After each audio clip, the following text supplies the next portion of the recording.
The road to the White House is long and winding.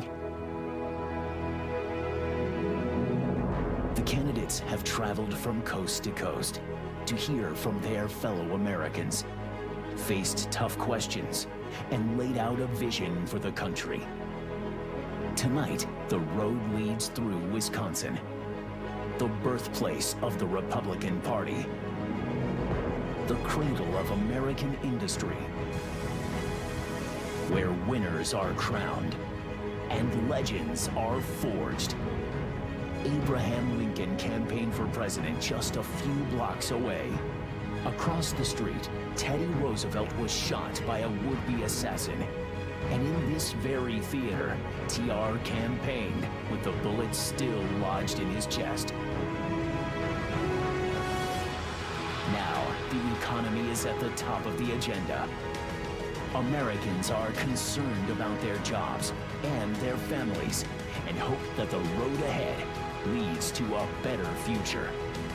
Here in Wisconsin, they have seen their fair share of partisanship, but they persevere and their spirit remains strong.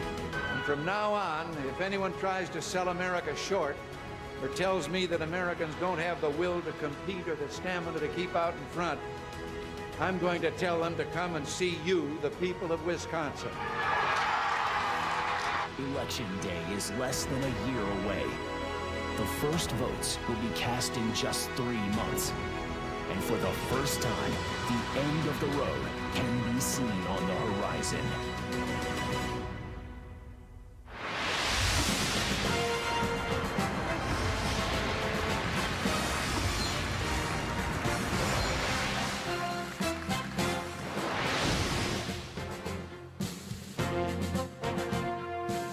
It is 9 p.m. on the East Coast, 8 p.m. here inside the Milwaukee Theater. Welcome to the Republican presidential debate here on the Fox Business Network. I'm Neil Cavuto, alongside my co-moderators Maria Bartiromo and the editor-in-chief of the Wall Street Journal, Gerard Baker. Tonight, we are partnering with the Wall Street Journal to ask questions on the economy that voters want answered. We're also working with Facebook, who tells us that since the first Republican debate, more than 58 million people have joined the political conversation online. More than 9 million are talking specifically about the economy. The candidates on stage tonight were selected based on their standing in an average of 4 national polls, those standings determining their position on the stage. And here they are. At center stage, businessman Donald Trump.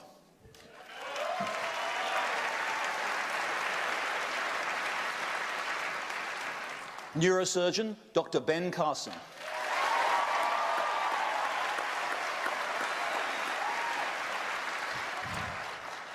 Florida Senator Marco Rubio.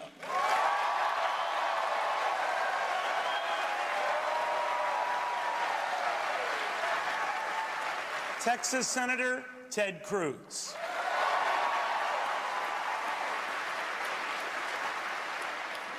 Former Florida Governor Jeb Bush.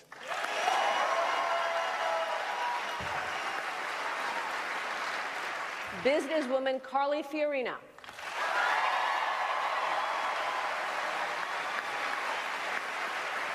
Ohio Governor John Kasich.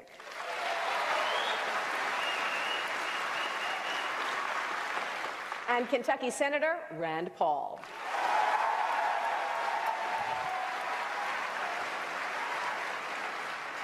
Tonight's rules are simple.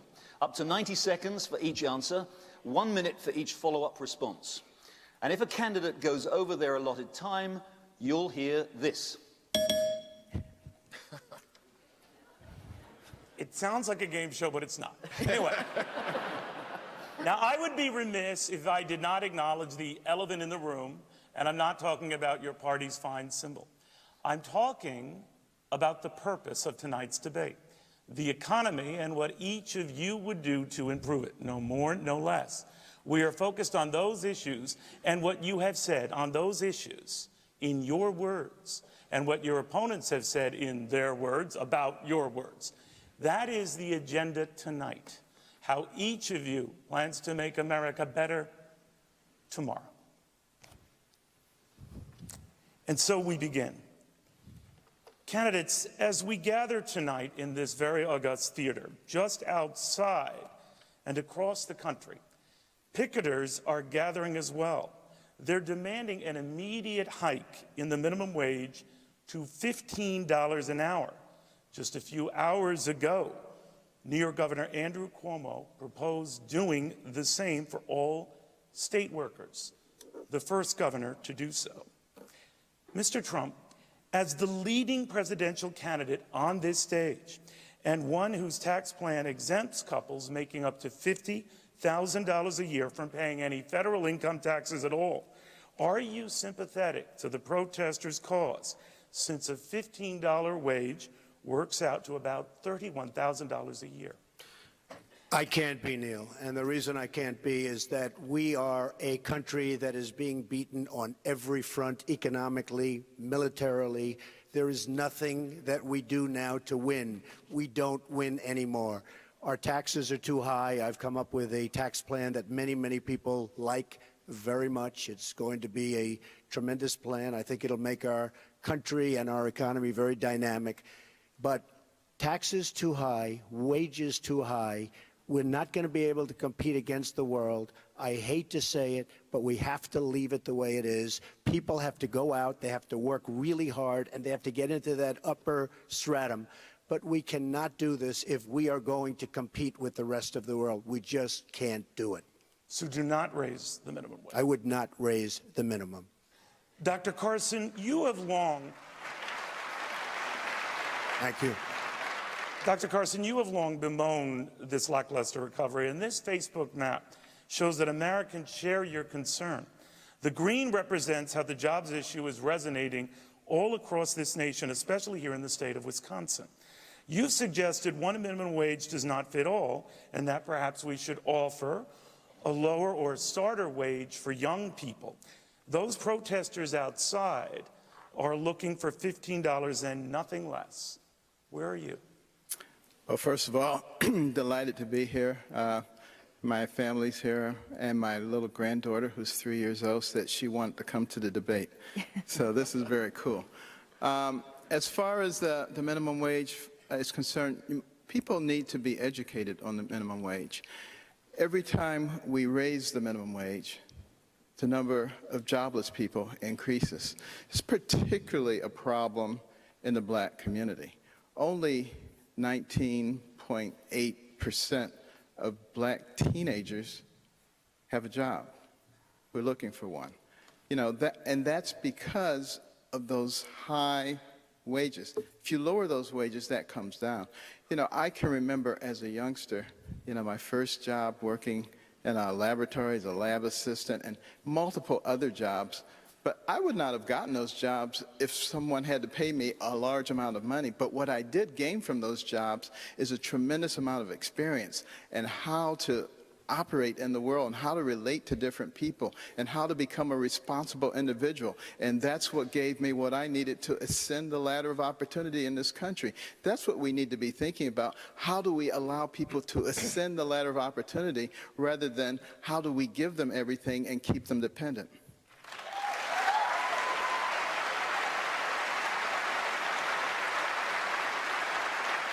So, sir, just to be clear, you would not raise it?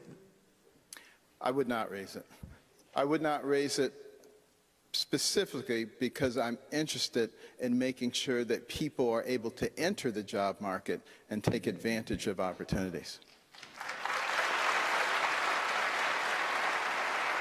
Senator Rubio, you called the recent Democratic debate in Las Vegas a night of giveaways, including free health care, free college, and a host of other government-paid benefits. Since you aren't a fan of all they're giving away, tell us tonight what you would take back. Well, let me begin by answering both the first question and this one, because they're related. As I've said many times before, my parents were never rich people. My father was a bartender, my mother was a maid, they worked for a living, but they were successful people. Because despite the fact that they weren't well educated and had those jobs, they made enough money to buy a home in a safe and stable neighborhood, retire with dignity, leave all four of their children better off than themselves.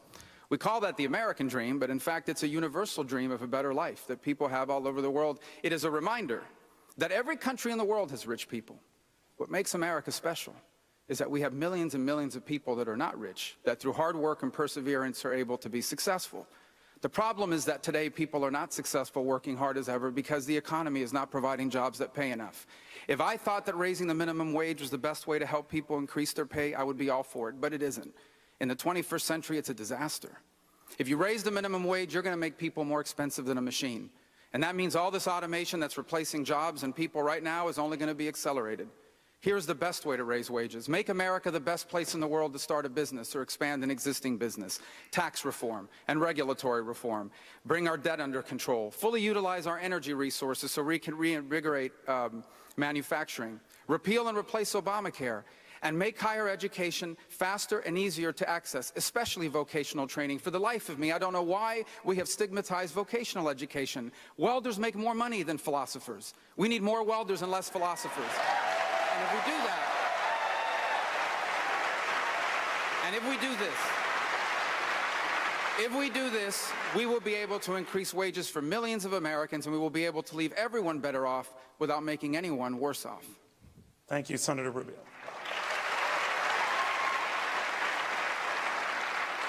We've asked people on Facebook to submit their questions for the candidates. Seth Bell wrote, "We are approaching $20 trillion in national debt. Specifically, what plans do you have to cut federal spending?" Governor Kasich, you have spoken much about your success in balancing the budget under President Clinton. Today, the national debt is at record highs and growing unsustainably. Interest will be the fastest growing part of the federal budget, tripling over the next 10 years. Social Security, the lifeline of millions of American seniors, is rushing toward insolvency. With all of the tax plans presented tonight, estimated to cost anywhere between $2 and $12 trillion over a decade, what specific steps will you take to balance the budget? First of all, let me just say that in the state of Ohio, and I'm the only acting executive on this stage today, we do have a moderate increase in the minimum wage. And I got to tell you, my father carried mail on his back. His father was a coal miner. He died of black lung. He was losing his eyesight. My mother's mother lived with us. She could barely speak English. I come from a town where if the wind blew the wrong way, people found themselves out of work. And economic theory is fine, but you know what? People need help. Now, I have a plan that, in fact, would cut taxes, but not $11 or $12 trillion, that would put my children further in debt. I have a plan that would not only cut taxes, lower the income tax rate for individuals, lower the tax for businesses so businesses will compete here and not move operations overseas, and also a plan, the only plan of anybody standing on this stage, to get us to a balanced budget by the end of a second term. And, you know, the simple fact of the matter is we hear a lot of promises in this debate, a lot of promises about these tax cuts or tax schemes sometimes that I call them. Hillary and the Democrats promise everything on the spending side. We've got to be responsible about what we propose on the tax side. Yes, lower taxes, lower spending. My website, johnkasich.com, will show you exactly how we balance the budget. I balanced the budget in Washington as a chief architect, and I have balanced it in Ohio for one reason.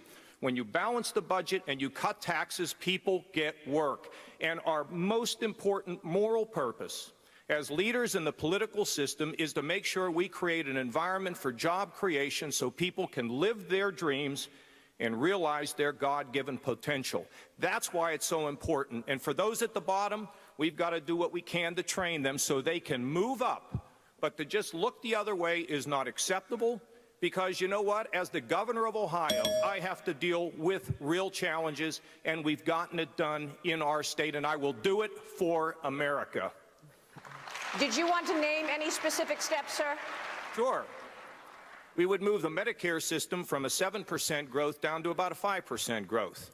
And I have a whole series of ways to do that.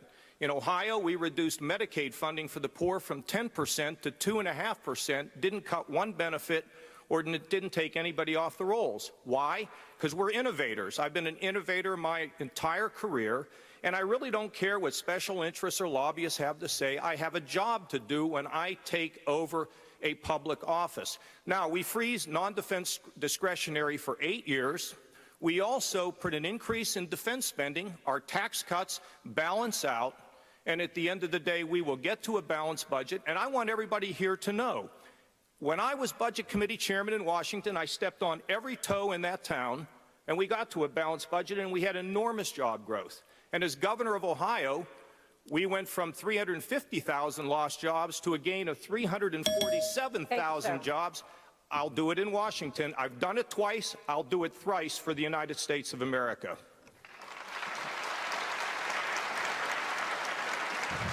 Senator Cruz, the International Monetary Fund recently cut its expectations for economic growth. Many economists expect a recession to hit the U.S. within the next year due to the weakening of manufacturing. The next president will have to deal with it.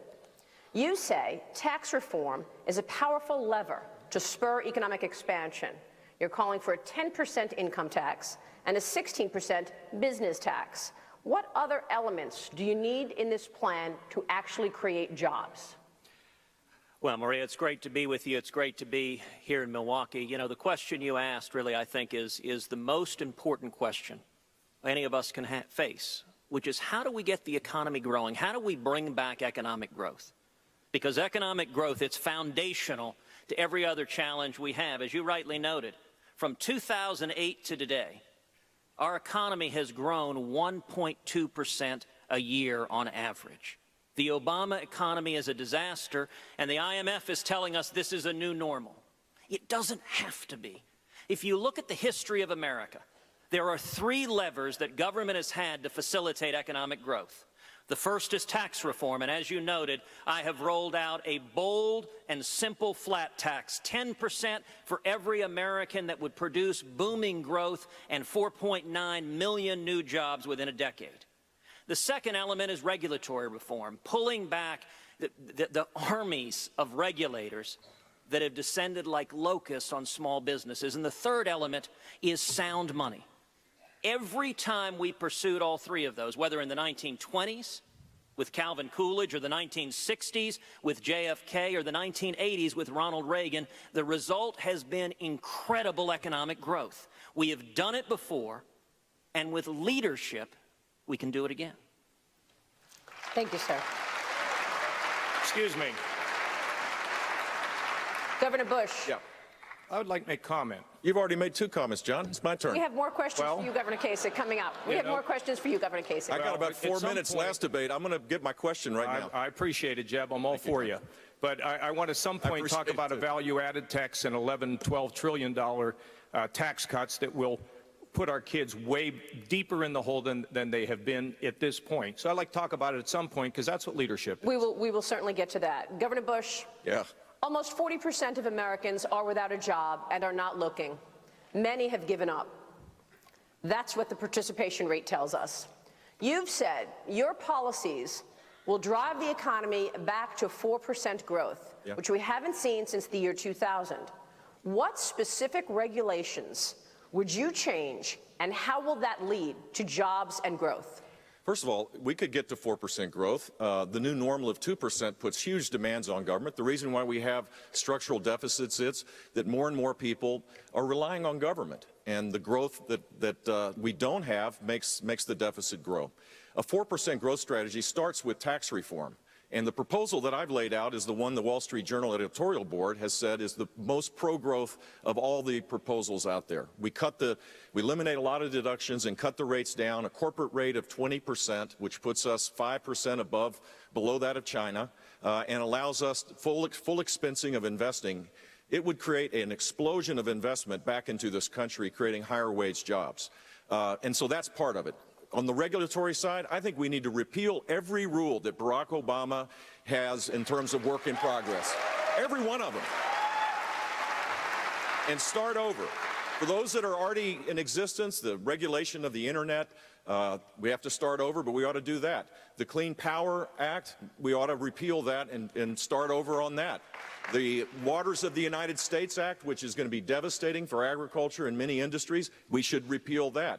We should repeal the rules because the economic costs of this far exceed the social benefit. And if we're serious about being serious about high growth, then we have to recognize that small businesses right now, more of them are closing than are being set up. Hillary Clinton has said that Barack Obama's policies get an A. Really? 1 in 10 people right now aren't working or have given up altogether, as you said. That's not an A. 1 in 7 people are living in poverty. That's not an A. 1 in 5 children are on food stamps. That is not an A. It may be the best that Hillary Clinton can do, but it's not the best America can do. Thank you, sir.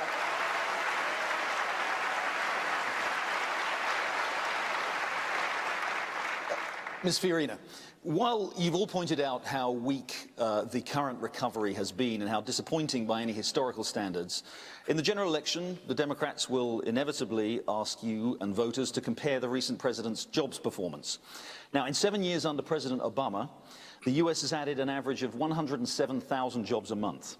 Under President Clinton, the economy added about 240,000 jobs a month. Under George W. Bush, it was only 13,000 a month. If you win the nomination, you'll probably be facing a Democrat named Clinton.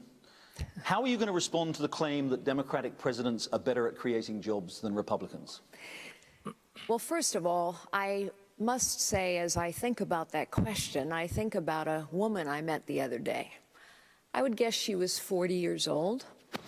She had several children. And she said to me, "You know, Carly, I go to bed every night afraid for my children's future." And that really struck me. This is America. A mother is going to bed afraid for her children's future. And the reason she's afraid for her children's future is because we've had problems for a long time. Yes, problems have gotten much worse under Democrats. But the truth is, this government has been growing bigger and bigger, more corrupt, less effective, crushing the engine of economic growth for a very long time. This isn't about just replacing a Democrat with a Republican now. It's about actually challenging the status quo of big government. Big government has created a big business called politics. And there are lots of people invested in the status quo of that big business called politics. Specifically, we need actually to do 5 things to really get this economy going again. We need to go to zero-based budgeting, so we know where every dollar is being spent. We can challenge any dollar, cut any dollar, move any dollar. We need to actually reform the tax code. Go to a 3-page tax code. Yes, there are plans that will reform our tax code to 3 pages. In addition to rolling back what President Obama has done, we need to do a top-to-bottom review of every single regulation on the books. That hasn't been done in 50 years. We need to pass the REINS Act so Congress is in charge of regulation, not nameless, faceless bureaucrats accountable to no one. We become a nation of rules, not a nation of laws. And finally, we actually, yes, have to hold government officials accountable for their performance. All this has to be done, and the citizens of this nation must help a President Fiorina get it done. We must take our government back. Thank you.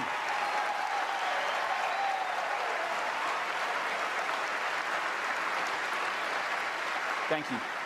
Senator Paul, income inequality has been rising in the United States. 50 years ago, for example, the average CEO of a big corporation in this country earned 20 times the average salary of one of his or her workers. Today, that CEO earns about 300 times the average salary of a worker. Does it matter at all that the gap between the rich and everyone else is widening?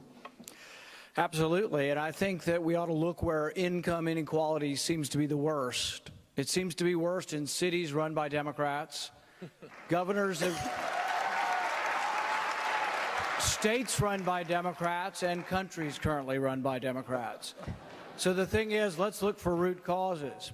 But I would also lay some blame at the feet of the Federal Reserve. I think the Federal Reserve has made this problem worse. By artificially keeping interest rates below the market rate, average ordinary citizens have a tough time earning interest, have a tough time making money. They're actually talking now about negative interest. The money as it's created through quantitative easing or other means tends to start out in the big banks in New York. And because we're now paying interest for them to keep the money there, much of that money has not filtered out into the economy. So what we're finding is there is increasing income disparity and income inequality. We also find that as the Federal Reserve destroys the value of the currency, what you're finding is that if you're poor, if you make $20,000 a year and you have 3 or 4 kids and you're trying to get by, as your prices rise or as the value of the dollar shrinks, these are the people that are hurt the worst.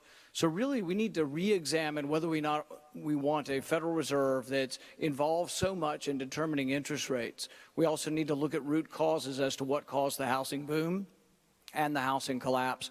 But the bottom line is, if you want less income inequality, move to a city with a Republican mayor or a state with a Republican governor. Thank you, Senator. All right, we're only just getting started. Coming up, your taxes. Stick around. You're watching Fox Business.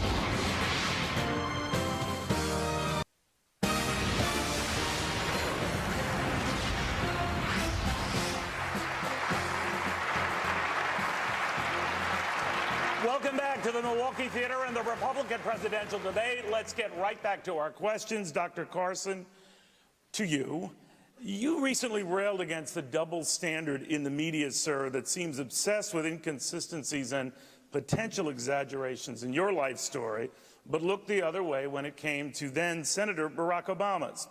Still, as a candidate whose brand has always been trust, are you worried your campaign, which you've always said, sir, is bigger than you, is now being hurt by you? Well, first of all, thank you for not asking me what I said in the 10th grade. I appreciate that.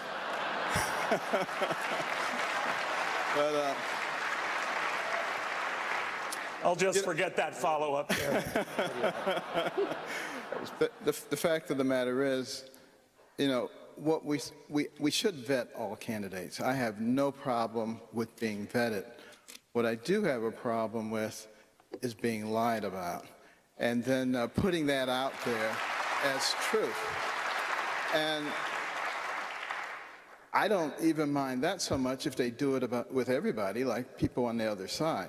But, you know, when I look at somebody like Hillary Clinton, who sits there and tells her daughter and a government official that, no, this was a terrorist attack, and then tells everybody else that it was a video, where I came from, they call that a lie. And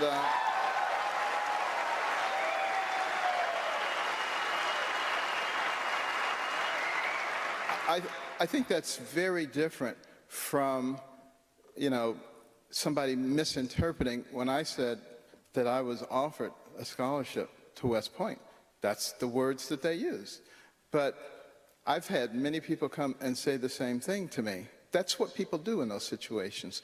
We have to start treating people the same and finding out what people really think and what they're made of. And people who know me know that I'm an honest person. Thank you, Dr. Carson. Mr. Trump, a federal appeals court just dealt a blow to the Obama administration's plan to prevent the deportation of 5 million people living in this country illegally. The White House is appealing to the Supreme Court. At heart of this issue is the effect that illegal immigrants are having on our economy. What will you do about it? I was so happy yesterday when I saw that decision come down. That was an unbelievable decision, and we don't have enough of those decisions coming down. He of the executive order, because nobody wants to listen to him, including the Democrats. So he just goes around signing executive orders. That was a great day. And frankly, we have to stop illegal immigration. It's hurting us economically. It's hurting us from every standpoint. It's causing tremendous difficulty with respect to drugs and what that does to many of our inner cities in particular. And it really was such an unbelievable moment, because the courts have not been ruling in our favor. And it was a 2-to-1 decision, and it was a terrific thing that happened. And I will tell you, we are a country of laws. We need borders. We will have a wall. The wall will be built. The wall will be successful. And if you think walls don't work, all you have to do is ask Israel. The wall works, believe me, properly done. Believe me. Can you just send 5 million people back with no effect on the economy? You're going to have to bring people. You're going to have to send people out. Look, so we're what a country. will you do? Maria, we're a country of laws. We either have a country or we don't have a country. We are a country of laws. Going to have to go out, and they'll come back. but they're going to have to go out, and hopefully they get back. But we have no choice if we're going to run our country properly and if we're going to be a country. Thank you, sir. Maria, can we comment on that? Senator Rubio. Can we comment on that? Yeah, one quick comment, yes. Well, look, in 1986, Ronald Reagan basically said the people who were here, if they were law-abiding, could stay. What didn't happen is we didn't build the walls effectively, and we didn't control the border. We need to. We need to control our border just like people have to control who goes in and out of their house. But if people think that we are going to ship 11 million people who are law-abiding, who are in this country, and somehow pick them up at their house and ship them out of Mexico to Mexico, think about the families. Think about the children. So, you know, the answer really is, if they've been law-abiding, they pay a penalty, they get to stay, we protect the wall, anybody else comes over, they go back. But for the 11 million people, come on, folks, we all know you can't pick them up and ship them back across the border. It's a silly argument. It's not an adult argument. It makes no sense. All I can say is you're lucky in Ohio that you struck oil. That's for one thing. Let me just tell you that Dwight Eisenhower, good president, great president, people liked him. I like Ike, right? The expression, I like Ike. Moved 1.5 million illegal immigrants out of this country. Moved them just beyond the border, they came back. Moved them again beyond the border, they came back. Didn't like it. Moved them way south, they never came back. Dwight Eisenhower. You don't get nicer, you don't get friendlier. They moved 1.5 million people out. We have no choice. We have no choice. No, he just mentioned my name. Governor Bush. Gerald, it was what happened to my question? You're not going to have my back. I'm going to have my back. Let me say a couple things here. First of all, we have grown. You should let Jeb speak. We have grown. No, it's unfair. Listen, in the state of Ohio. Governor. Hold on. In the state of Ohio, we have grown 347,000 jobs. Our unemployment is half of what it was. Our fracking industry, energy industry, may have contributed 20,000, but if Mr. Trump understood that the real jobs come in the downstream, not in the upstream, but in the downstream, and that's where we're going to get our jobs. But Ohio is diversified, and false little things, sir, they really don't work when it comes to the truth. So the fact is, all I'm suggesting, we can't ship 11 million people out of this country. Children would be terrified, and it will not work. Thank you. Mr. Trump, you've had a good. Let's built an unbelievable company worth billions and billions of dollars. I don't have to hear from this man. Believe me. I don't have to hear from him. Mr. Trump, you yourself said let Governor Bush speak. Governor Bush. Thank you, Donald, for allowing me to speak at the debate. That's really nice of you. Really appreciate that. What a generous man you are. 12 million illegal immigrants, to send them back, 500,000 a month, is just not possible. And it's not embracing American values. And it would tear communities apart. And it would send a signal that we're not the kind of country that I know America is. And even having this conversation sends a powerful signal. They're doing high fives in the Clinton campaign right now when they hear this. That's the problem with this. We have to win the presidency, and the way you win the presidency is to have practical plans. Lay them out there. What we need to do is allow people to earn legal status where they pay a fine, where they work, where they don't commit crimes, where they learn English, and over an extended period of time, they earn legal status. That's the path, a proper path to make this work. Senator Rubio. Senator. We have millions of people right now online trying to come into this country. Very, very unfair to the people that want to come into our country legally. They've gone through the process. They're online. They're waiting. Very, very unfair to them. That I can tell you. Senator Rubio. Senator Rubio. Let me take you to a question that I think gets at the root of a lot of the anxiety that people have in this country. The economy is undergoing a transformation through information technology.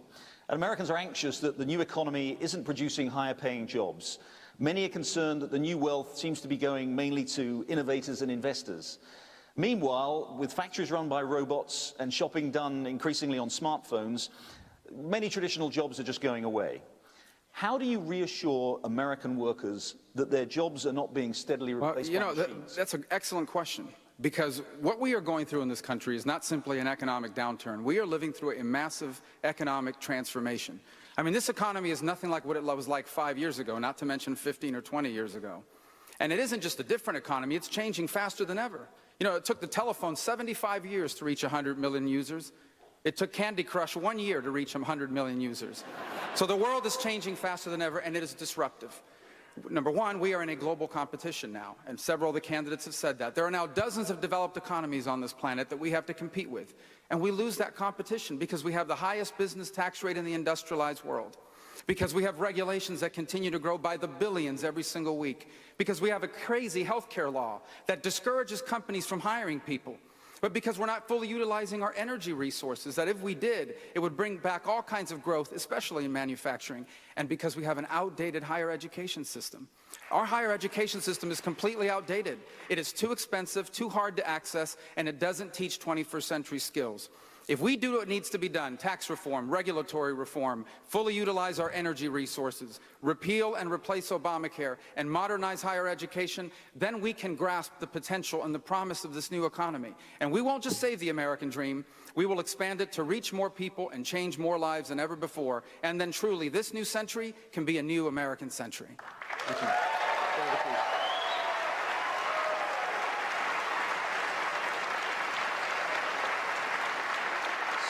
Senator Cruz, entitlements. You've argued for raising the retirement age and reducing benefits for future retirees. But reducing any sort of benefits for the elderly has always been notoriously hard to do politically. When Speaker Paul Ryan proposed replacing traditional Medicare with federally funded private plans a few years ago, a Liberal group responded with a commercial that featured a granny being pushed off a cliff. What's going to be different this time? Well, my mom is here, so I don't think we should be pushing any grannies off cliffs. And you misstated what I've said on entitlement reform. What I've said is for seniors, we should make no changes whatsoever. For younger workers, we should gradually raise the retirement age. We should have benefits grow more slowly, and we should allow them to keep a portion of their taxes in a personal account that they control and can pass on to their kids. I said for future retirees, as you said. Now, I want to go back to the discussion we had a minute ago because, you know, what was said was right. The Democrats are laughing. Because if Republicans join Democrats as the party of amnesty, we will lose. And, you know, I understand that when the mainstream media covers immigration, it doesn't often see it as an economic issue. But I can tell you for millions of Americans at home watching this, it is a very personal economic issue. And I will say the politics of it would be very, very different if a bunch of lawyers or bankers were crossing the Rio Grande. Or if a bunch of people with journalism degrees were coming over and driving down the wages in the press. See.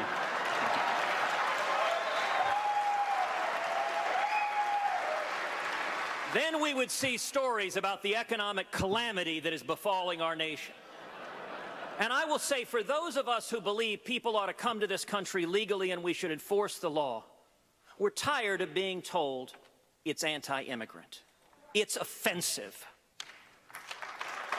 I am the son of an immigrant who came legally from Cuba to seek the American dream. And we can embrace legal immigrations while believing in the rule of law. And I would note, try going illegally to another country. Try going to China or Japan. Try going to Mexico. See what they do. Every sovereign nation secures its borders, and it is not compassionate to say we're not going to enforce the laws and we're going to drive down the wages for millions of hardworking men and women. That is abandoning the working man. Thank you.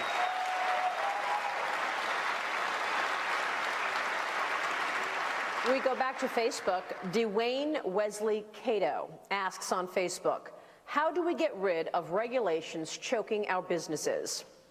Ms. Fiorina, specifically under the President's Affordable Care Act, Employers with 50 or more employees are required to offer health insurance or be fined.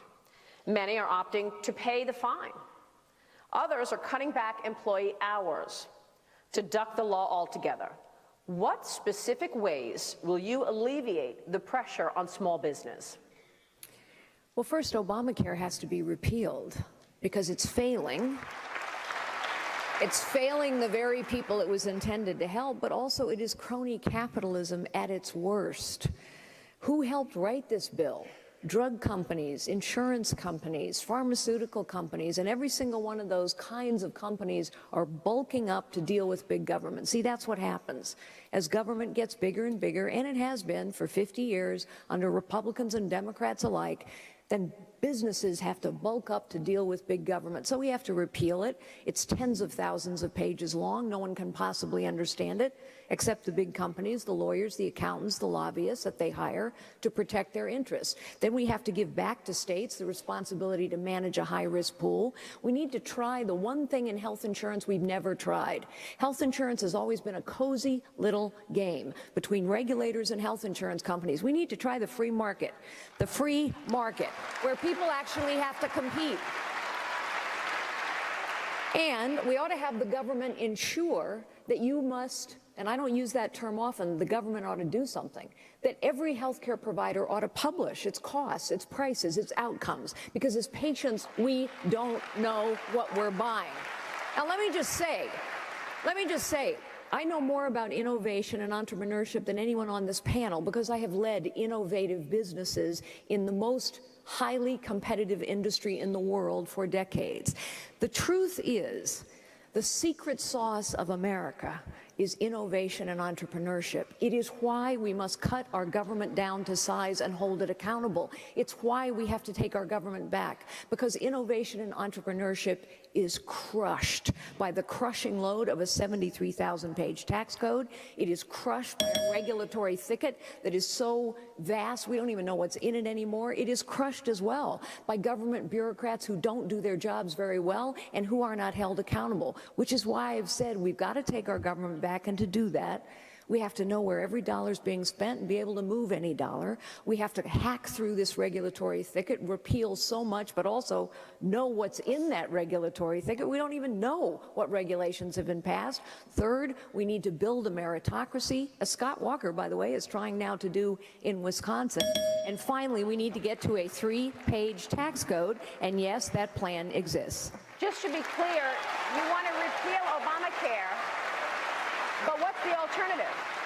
I'm sorry, I can't hear you. Just to be clear, you said you would repeal Obamacare, Absolutely. But what is the alternative? And what how I does just that said, help small business? We need to give, the alternative is to allow states to manage high-risk pools for those who really need help. Look, I'm a cancer survivor. Okay? I understand that you cannot have someone who's battled cancer just become known as a pre-existing condition. I understand that you cannot allow families to go bankrupt if they truly need help. But I also understand that Obamacare isn't helping anyone. We're throwing more and more people into Medicaid, and fewer doctors are taking those payments. The point is, Obamacare is crushing small businesses. It is not helping the families it was intended to help. So let us allow states to manage high-risk pools. Let us try the one thing in health insurance we've never tried, the free market. Let us ensure that as patients and customers, we have the information to shop wisely for our health care. All right, thank you all very much. We're going to take a break here. Coming up, a big issue many Americans are facing, taxes. The Republican presidential debate continues now live from Milwaukee. Stick around.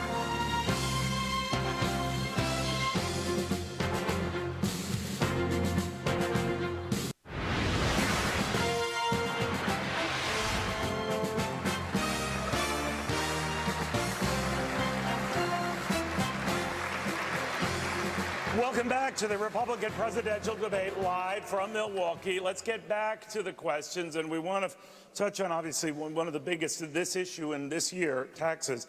And this will go to several of you. One of the biggest economic concerns, of course, in the country are taxes. Facebook data certainly backs that up. Once again, the green on this map that we're going to see here shows how the conversation around taxes is resonating across the nation, especially here in Wisconsin.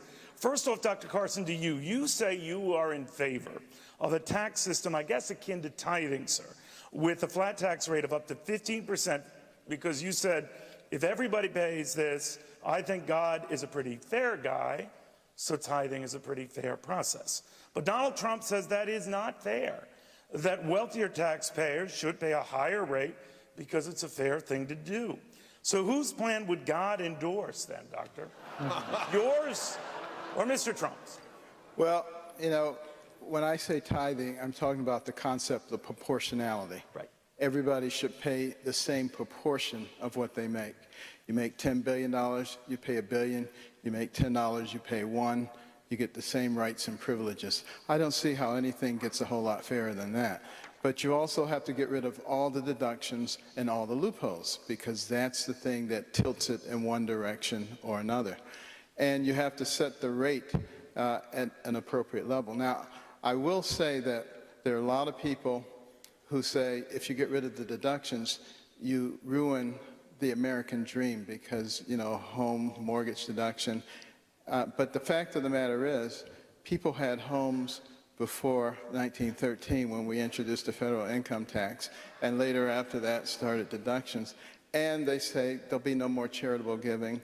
We had churches before that and charitable organizations before that. The fact of the matter is, I believe if you put more money in people's pockets, that they will actually be more generous rather than less generous. And it's the money that they earn. And the other thing is, I do care about the poor people, and in the system that we're putting together, there will be a rebate for people at the poverty level.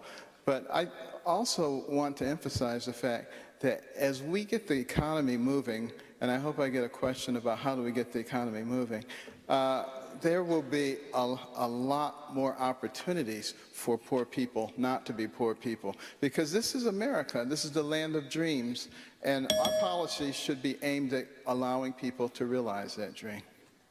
Thank you very much. Senator Paul, you said you want to blow up the tax code and start over with an across-the-board 14.5% fair and flat tax.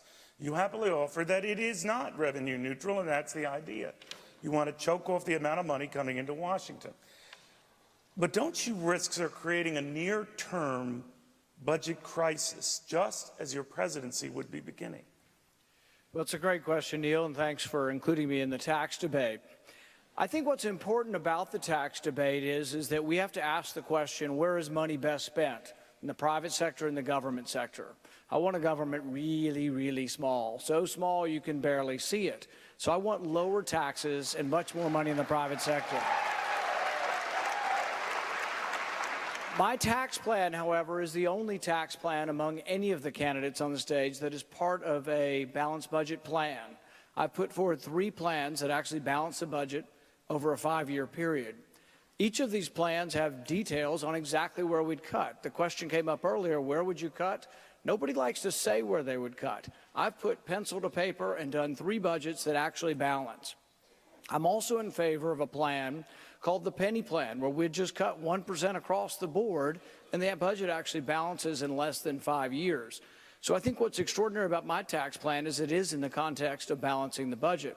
What's also extraordinary about my tax plan is it gets rid of the payroll tax.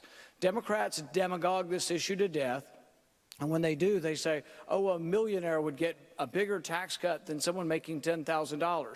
That's proportionality, as Ben's trying to explain to folks. But the thing is if we get rid of the payroll tax, everybody's going to get a tax cut. And this is something that I think the public at large will support and could win an election. There are no deductions under your plan? Ours is 14.5% for corporations, 14.5% for individuals, no payroll tax for the employee, the business tax pays for Social Security, and there would be 2 remaining deductions, home mortgage and charity. Thank you, Senator. Thank you. Senator Cruz, there isn't anyone in this audience or watching at home tonight who would not like to pay less in taxes. Most people just want a fair shake, and they don't want their money to be wasted. But explain how your plan works. How can you cut taxes as much as you propose without running up debt and deficits? Well, sure, and you put your finger on what the problem is. The current system isn't fair. Washington is fundamentally corrupt. There are more words in the IRS code than there are in the Bible. And not a one of them is as good. Every one of them reflects a carve-out or a subsidy, and it's all about empowering the Washington cartel. My simple flat tax says that for a family of four, for the first $36,000 you earn, you pay no taxes whatsoever. No income taxes, no payroll taxes, no nothing. Above that, every American pays 10% across the board, a flat, fair tax, which means that no longer do you have hedge fund billionaires paying a lower tax rate than their secretaries. On the business side, I've got a business flat tax of 16%. Again, that applies across the board. Right now, with our corporate income tax, giant corporations with armies of accountants regularly are paying little to no taxes while small businesses are getting hammered. This is fair and across the board. Now, you ask, how do the numbers add up? I would encourage folks, if you go to our website, tedcruz.org, we have the specific numbers on the website. This plan eliminates the payroll tax, eliminates the death tax, eliminates the corporate income tax, and it abolishes the IRS. And the effect of that is incredible economic growth. It means every income group will see double-digit increases from the very poorest to the very weakest of at least 14%. So if you're a single mom, if you're making $40,000 a year, what that means is an extra about $5,000 in your pocket to provide for your kids, to make ends meet. It has a powerful, powerful effect. And there's one other really powerful feature of my plan, which is that it's border adjustable, which means if you're an exporter, if you're a farmer, if you're a rancher, if you're a manufacturer, you don't pay the business flat tax. Exports are free of that tax, but all imports pay that 16% business flat tax, which means this tax plan would cause jobs to boom, and it would let America compete with China and the world on a level playing field. But you haven't told us how to pay for it. Well, the numbers the Tax Foundation have put out is that the static cost of the plan is $3.6 trillion over 10 years. But the dynamic cost of the plan, which is the cost that factors in growth, is about $768 billion. It is less than $1 trillion. It costs less than virtually every other plan people have put up here, and yet it produces more growth, and it's one of the very few plans that abolishes the IRS. But on top of that, today, we rolled out a spending plan, $500 billion in specific cuts, 5 major agencies that I would eliminate: the IRS, the Department of Commerce, the Department of Energy, the Department of Commerce, and HUD, and then 25 specific programs. Again, that's on our website at tedcruz.org. You want to look at specificity? It's easy for everyone to say, cut spending. It's much harder and riskier to put out chapter and verse, specifically the programs you would cut to stop bankrupting our kids and grandkids. Thank you, Senator. Governor Bush, Republican primary voters say tax reform should be a priority for Congress and the administration. But Governor Bush, how important is tax reform in your domestic policy agenda? Will you guarantee it in the first year of your presidency? I'm going to fight as hard as I can to make sure that we shift power away from Washington, simplify the tax code to spur economic activity in this country. Of course, it's the highest priority. If we don't do that, we're stuck with the new normal of 2% growth.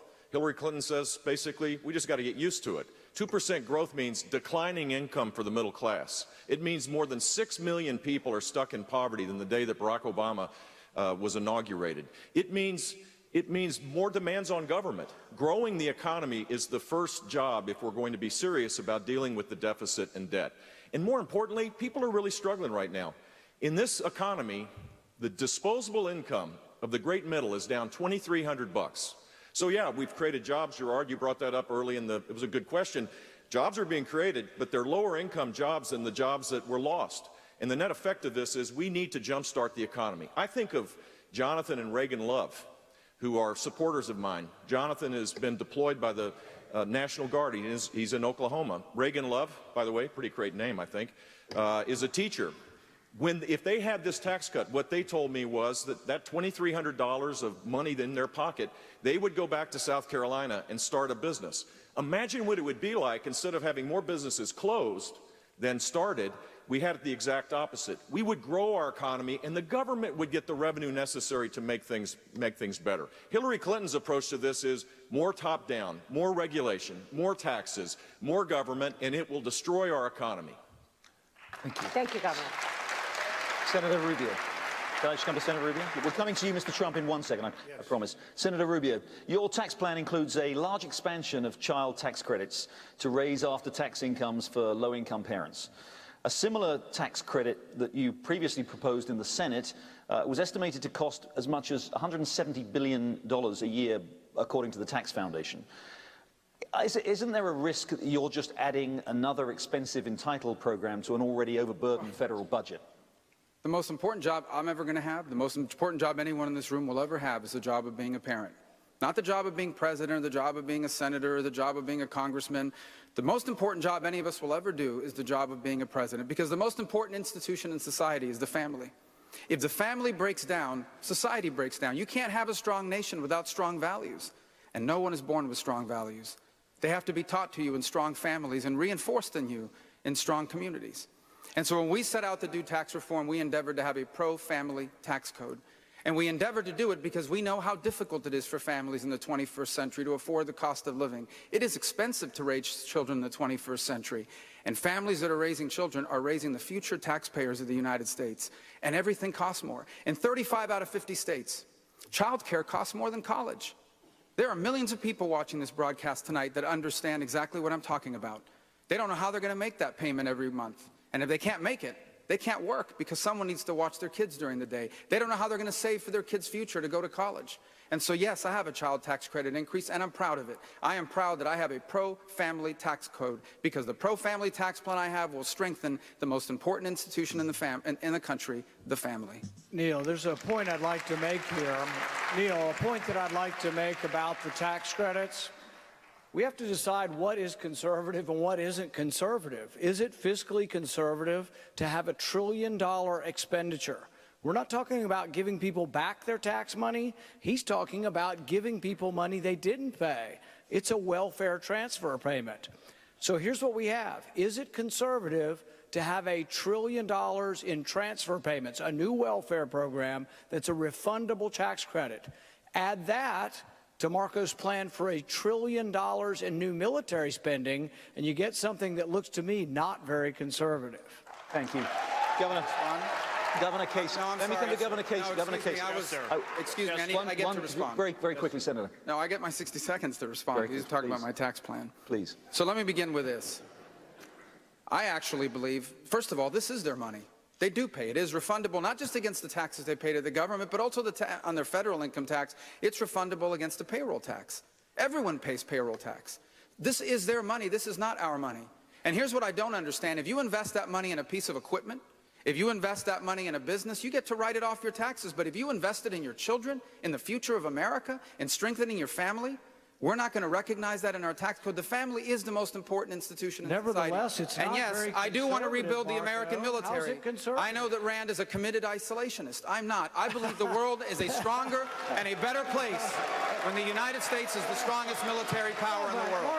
Marco, how is it conservative? How is it conservative to add $1 trillion expenditure for the federal government that you're not paying for? How is it conservative? How is it conservative to add $1 trillion in military expenditures? You cannot be a conservative if you're going to keep promoting new programs that you're not going to pay for. I may respond more quickly. Very quickly, Senator.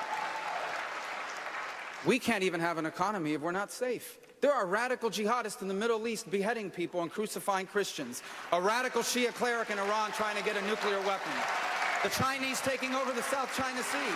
Yes, I believe the world is a safer... No, I don't believe. I know that the world is a safer and better place when America is the strongest military power in the world. Marco, I don't think we're any safer. I do not think we are any safer from bankruptcy court. As we go further and further into debt, we become less and less safe. This is the most important thing we're going to talk about tonight. Can you be a conservative and be liberal on military spending? Can you be for unlimited military spending and say, oh, I'm going to make the country safe? No, we need a safe country. But you know, we spend more on our military than the next 10 countries combined. I want a strong national defense, but I don't want us to be bankrupt. Well, and there is a middle ground. There is a middle ground that brings both of these together. There is a middle ground that brings both of these together, which is that it is exactly right that we have to defend this nation. You think defending this nation is expensive, try not defending it. That's a lot more expensive, but you can do that and pay for it. You can do that and also be fiscally responsible. You know, I mentioned the 25 programs that I put out today that I would eliminate them. Among them are corporate welfare like sugar subsidies. Let's take that as an example. Sugar subsidies. Sugar farmers farm on roughly 0.2% of the farmland in America, and yet they give 40% of the lobbying money. That sort of corporate welfare is why we're bankrupting our kids and grandkids. I would end those subsidies to pay for defending this nation. Senator, we need to move on. This is why we must combine, actually, zero-based budgeting with tax reform. Because unless we can examine and cut and move every single dollar of discretionary spending in the federal government, we cannot reform taxes and reduce spending at the same time. Ask yourself this question: how is it possible that the federal government gets more money each and every year, which the federal government has been doing, receiving more money every year for 50 years under Republicans and Democrats alike, and yet never has enough money to do the important things? The answer: all the money is always spoken for.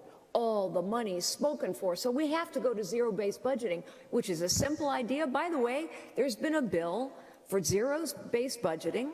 It exists. It can be voted on. Every dollar must be examined. Any dollar can be cut. Any dollar can be moved. We have to go to a 3-page tax code. You lower every rate. You close every loophole. Why? Because the government uses the tax code to decide winners and losers. You have to strip the corruption out of the tax code to pay for it. You have to know where every single dollar is being spent. We need so you can cut where you need to and invest where you need to. The two go hand in hand. We do need to move on. Mr. Trump, the U.S. has just... if I might, very quickly. We have to make our military bigger, better, stronger than ever before so that nobody messes with us, and in the long run, it's going to save us. I agree with Marco. I agree with Ted. We have no choice. And I can say this with certainty. We all have a different tax plan. Some I don't totally agree with. One thing we understand, each one of those tax plans is better than the mess that we have right now. Let's talk about Mr. Trump. No, Governor, I really must move on. I want to move on. Mr. Trump, let's talk about the international economy. The U.S. has recently concluded... Governor, please, we really need to move on. I think you were coming to me until they... Governor, I promised I would come to you. Look, I hate to crash the party, Mr. Baker, but, you know, what's fair? Yes, sir. Mr. Trump, can I ask you about the U.S. has just concluded an international trade agreement with 11 countries in the Pacific. You've said that you'd rather have no deal than sign the one that's on the table. It's a horrible most deal. Most economists say that trade has boosted growth, and every single post-war president has supported the expansion of international trade, including the last 3 Republican presidents. Why would you reverse more than 50 years of U.S. trade policy? The TPP is a horrible deal. It is a deal that is going to lead to nothing but trouble. It's a deal that was designed for China to come in, as they always do, through the back door and totally take advantage of everyone. It's 5,600 pages long, so complex that nobody's read it. It's like Obamacare. Nobody ever read it. They passed it. Nobody read it. Had to look at the mess we have right now, and it will be repealed. But this is one of the worst trade deals, and I would, yes, rather not have it. with all of these countries and all of the bad ones getting advantage and taking advantage of what the good ones would normally get, I'd rather make individual deals with individual countries. We will do much better. We lose a fortune on trade. The United States loses with everybody. We're losing now over $500 billion in terms of imbalance with China, $75 billion a year imbalance with Japan. By the way, Mexico, $50 billion a year imbalance. So I must say, Gerard, I just think it's a terrible deal. I love trade. I'm a free trader 100%. But we need smart people making the deals, and we don't have smart people making the deals. The deal, as you say, the terms of the deal were published just last week, the detail, 5,000 pages of it. And 80% of U.S. trade with countries in the Pacific now, these countries, these 11 countries, is actually tariff-free. And the trade deal only affects the other 20%. Are there particular parts of the deal that you think well, the were currency badly manipulation they don't discuss in the agreement, which is a disaster. If you look at the way China and India and almost everybody takes advantage of the United States, China in particular, because they're so good. It's the #1 abuser of this country.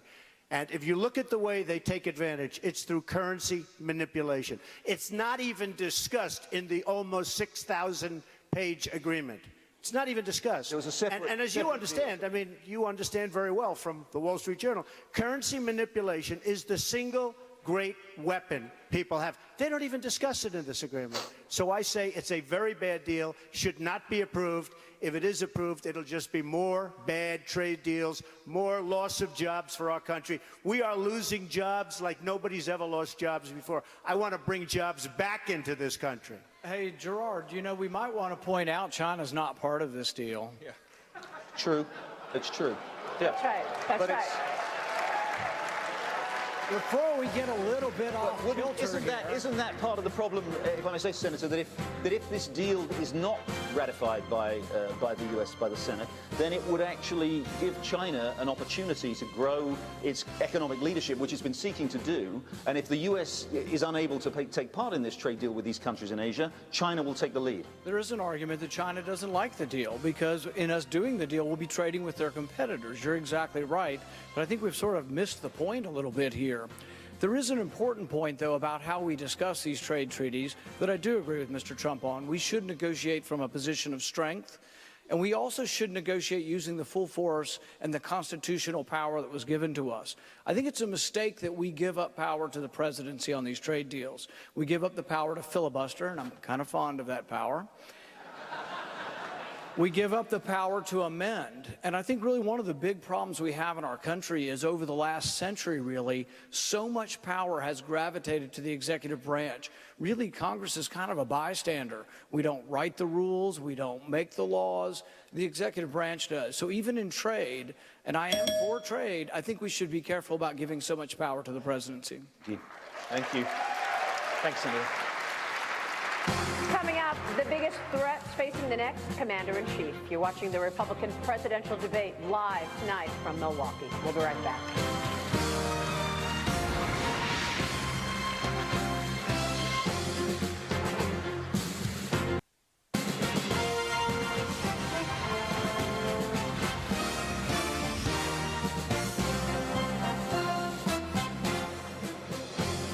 Welcome back.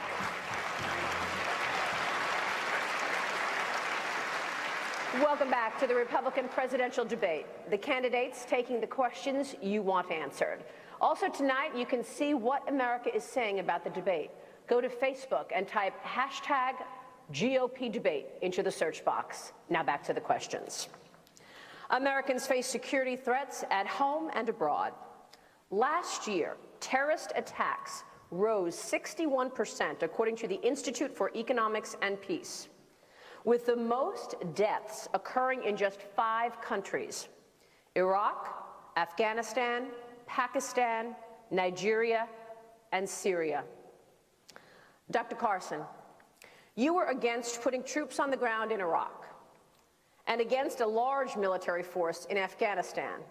Do you support the president's decision to now put 50 special ops forces in Syria and leave 10,000 U.S. troops in Afghanistan? Well, putting the special ops people in there is better than not having them there because that's why they're called special ops. They're actually able to guide some of the other things that we're doing there. And what we have to recognize is that Putin is trying to really spread his influence throughout the Middle East. This is going to be his base, and we have to oppose him there in an effective way. We also must recognize that it's a very complex place. You know, the Chinese are there as well as the Russians, and you have all kinds of factions there. What we've been doing so far is very ineffective, but we can't give up ground right there. But we have to look at this on a much more global scale. We're talking about global jihadists, and their desire is to destroy us and to destroy our way of life. So we have to be saying, how do we make them look like losers? Because that's the way that they're able to gather a lot of influence. And I think in order to make them look like losers, we have to destroy their caliphate. And you look for the easiest place to do that, it would be in Iraq. And if outside of Anbar in Iraq, there's a big energy field, take that from them, take all of that land from them. We could do that, I believe, fairly easily. I've learned from talking to several generals. And then you move on from there. But you have to continue to face them because our goal is not to contain them, but to destroy them before they destroy us. We asked Facebook to take a look at some of the major issues we are talking about and tackling in this debate tonight. This word cloud shows what people are focusing on the most. The bigger the word, the more the talk. One of the most discussed issues in the last month, Homeland Security. Governor Bush, what is the biggest threat facing America today? I'd say it is Islamic terrorism. And back to the question of what we are dealing with in Iraq, when we pull back, voids are filled. That's the lesson of history.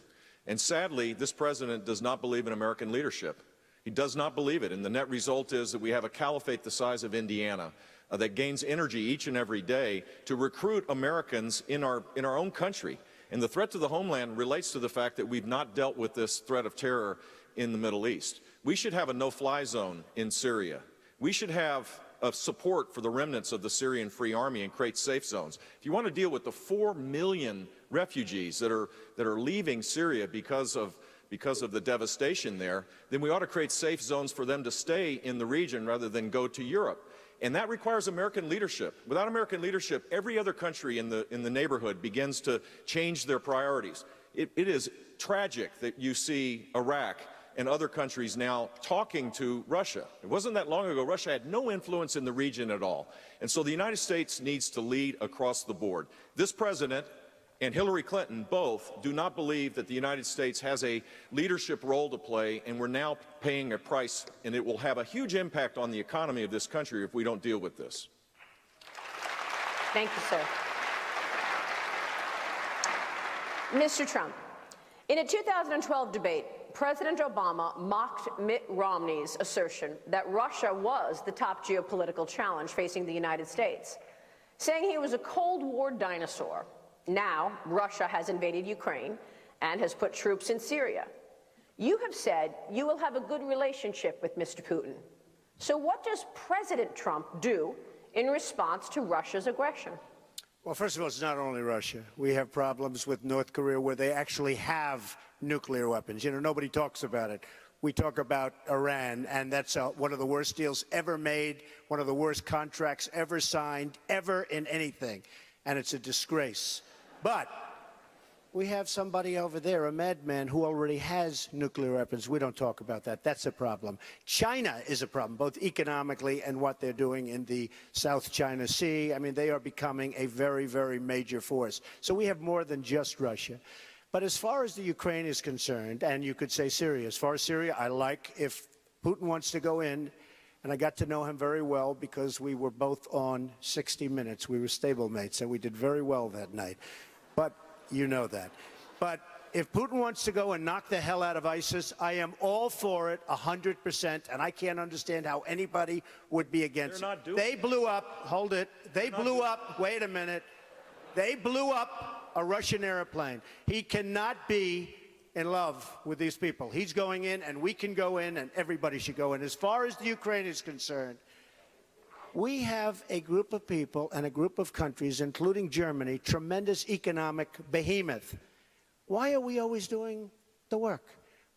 I'm all for protecting Ukraine and working, but we have countries that are surrounding the Ukraine that aren't doing anything. They say, keep going, you dummies, keep going, protect us. And we have to get smart. We can't continue to be the policemen of the world. We owe $19 trillion.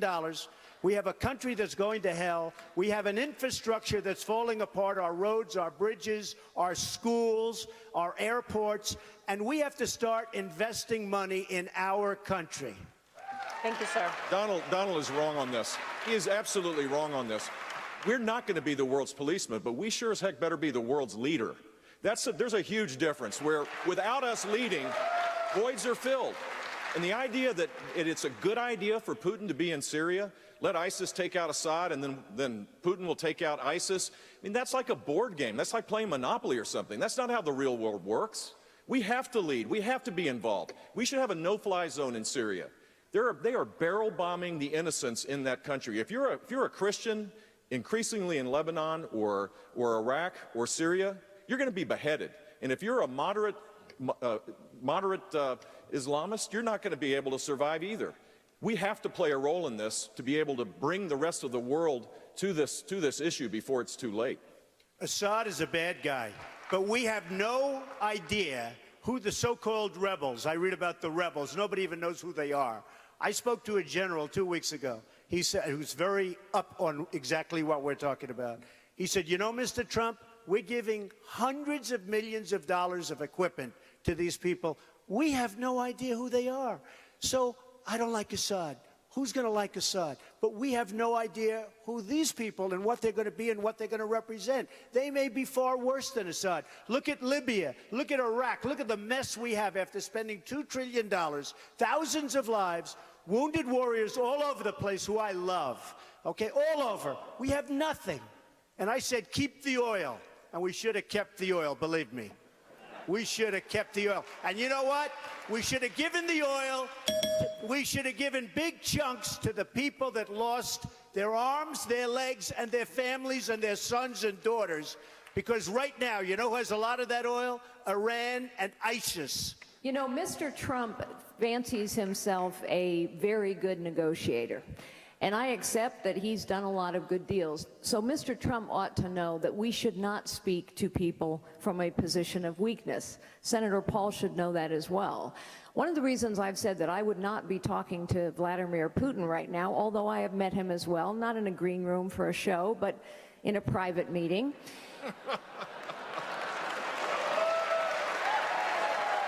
One of the reasons I've said I wouldn't be talking to Vladimir Putin right now is because we are speaking to him from a position of weakness brought on by this administration. So I wouldn't talk to him for a while, but I would do this. I would start rebuilding the 6th Fleet right under his nose, rebuilding the missile defense program in Poland right under his nose. I would conduct very aggressive military exercises in the Baltic states so that he understood we would protect our NATO allies and would-be allies. And I might also put in a few more thousand troops into Germany, not to start a war, but to make sure that Putin understands that the United States of America will stand with our allies. That is why Governor Bush is correct. We must have a no-fly zone in Syria because Russia cannot tell the United States of America where and when to fly our planes. We also have a set of allies. Thank you. We have a set of allies in the Arab Middle East who know that ISIS is their fight. They have asked us specifically over and over again to support them. King Abdullah of Jordan, a man I've known for a very long time, has asked us for bombs and materiel. We have not provided it. The Egyptians are asking us to share intelligence. We are not, I will. The Kurds have asked us to arm them for 3 years. We're not, I would. The Egyptians, the Saudis, the Kuwaitis, the Bahrainis, the Emiratis, the Kurds, all of these people I know, by the way, understand ISIS is their fight, but they must see leadership, support, and resolve from the United States of America. And we must have the strongest military on the face of the planet, and everyone has to know it. Senator Paul. Now, Senator Paul. You have already said, sir, that that would be a mistake in not talking to Vladimir Putin or to rule it out. You've argued that it's never a good idea to close down communication. With that in mind, do you think the same applies to administration efforts right now to include the Iranians in talks on Syria? I'd like first to respond to the accusation. I think it's particularly naive and particularly foolish to think that we're not going to talk to Russia. The idea of a no-fly zone, realize that this is also something Hillary Clinton agrees with several on our side with. You're asking for a no-fly zone in an area in which Russia already flies. Russia flies in that zone at the invitation of Iraq. I'm not saying it's a good thing, but you better know at least what we're getting into. So when you think it's going to be a good idea to have a no-fly zone over Iraq, realize that means you are saying we are going to shoot down Russian planes. If you're ready for that, be ready to send your sons and daughters to another war in Iraq. I don't want to see that happen. I think the first war in Iraq was a mistake. You can be strong without being involved in every civil war around the world. And how would you respond? Ronald Reagan was strong, but Ronald Reagan didn't send troops into the Middle East. And Ronald Reagan walked away at Reykjavik. He walked away. He quit talking when it was time to quit talking. Can I finish with my time? Why does she keep interrupting everybody? Yeah. Boy, terrible. Yeah, I'd like to finish my response, basically. If I may respond. This is an important question. This is an incredibly important question. And the question goes to be, who do we want to be our commander-in-chief? Do you want a commander-in-chief who says something that we never did throughout the entire Cold War, to discontinue having conversations with the Russians? I'm not happy about them flying over there, but I'm not naive enough to say, well, Iraq has them flying over their airspace. We're just going to announce that we're shooting them down. That is naive to the point of being something you might hear in junior high, but it's scary. But if you're not going to respond in a no-fly zone strategy, what would yours be? The first thing I would do is I wouldn't arm our enemies. I wouldn't arm ISIS. Most of the people who want the no-fly zone also favored arming the allies of al-Qaeda, which became ISIS. That was the dumbest, most foolhardy notion, and most of the people up here supported it. They wanted to arm the allies of al-Qaeda. Some of them still do. That's how ISIS grew. We pushed back Assad, and ISIS was allowed to grow in the vacuum. So the first thing you do is don't arm your enemies. Well, I might just say, add to this point. I need to add a couple points to this. The first is, I've never met Vladimir Putin, but I know enough about him to know he's a gangster. He's basically an organized crime figure that runs a country, controls a $2 trillion economy, and is using it to build up his military in a rapid way, despite the fact his economy is a disaster. He understands only geopolitical strength. And every time he has acted anywhere in the world, whether it's in Ukraine or Georgia before that or now in the Middle East, is because he is testing a weakness. His calculation in the Middle East is that he's seen what this president has done, which is nothing. The president has no strategy. Our allies in the region do not trust us. For goodness sake, there's only one pro-American free enterprise democracy in the Middle East. It's the state of Israel. And we have a president that treats the prime minister of Israel with less respect than what he gives the Ayatollah in Iran. And so our allies in the region don't trust us. Vladimir Putin is exploiting that weakness for purposes of edging the Americans out as the most important geopolitical power broker in the region. And we do have a vested interest. And here's why. Because all those radical terrorist groups that, by the way, are not just in Syria and in Iraq. ISIS is now in Libya. They are a significant presence in Libya and in Afghanistan and a growing presence in Pakistan. Soon they'll be in Turkey. They'll try Jordan. They'll try Saudi Arabia. They are coming for us. They recruit Americans using social media. And they don't hate us simply because we support Israel. They hate us because of our values. They hate us because our girls go to school. They hate us because women drive in the United States. Either they win or we win. We better take this risk seriously. It is not going away on its own. Thank you, Senator. Thank you,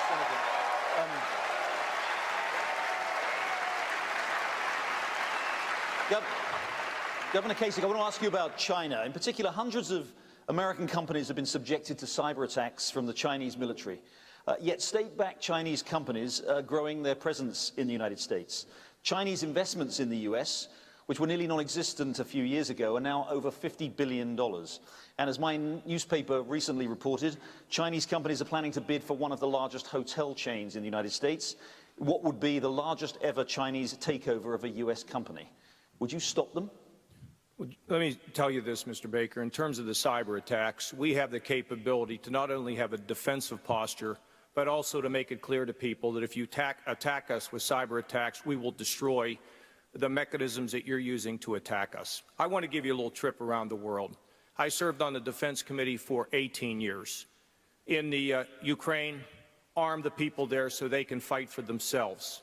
In the eastern part of Europe, make sure that Finland and the Baltics know that if the Russians move, we move. In Syria, yes, a no-fly zone in the north on the Turkish border, a no-fly zone on the south on the Jordanian border. Anybody flies in their first time, maybe they can fly out. They fly in there a second time, they will not fly out.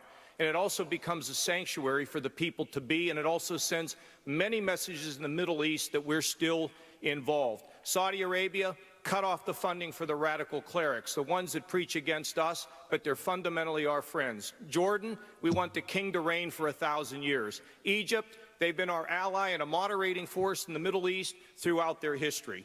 In the countries of the Gulf states of Bahrain, the Cleveland Clinic is opening an operation. Clearly, we see the same with them. And in Israel, we have no better ally in the world, and no more criticizing them in public. We should support them. And finally, China. China doesn't own the South China Sea.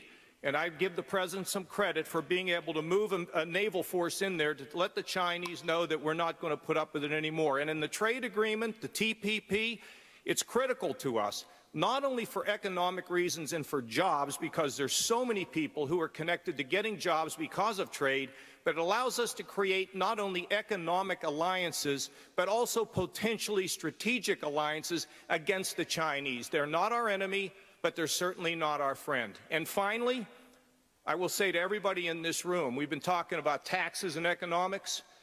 When the fall comes and we run against Hillary, which would be a disaster if she got elected. I have two 16-year-old girls, and I want this country to be strong. We make promises we can't keep under the bright light of the fall, we will have trouble. We must make sure that our economic programs and our military programs are solid.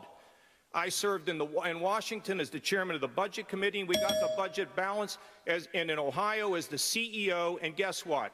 We got to have a CEO mentality and a way to beat Hillary Clinton and the Democrats in the fall, and our ideas have to add up. They have to be solid, and people have to know we have the confidence to lead America. And as president, I will lead this country as I have before in Washington and in Ohio, and will return both on domestic and international affairs. And I appreciate the opportunity to speak this time, Jerry. Thank you, Governor. Plenty of opportunities. Thank you, Neil. All right, and look at the time. Look at the time. You are watching Fox Business. We'll take a break. Stick around. I think it gets interesting after this.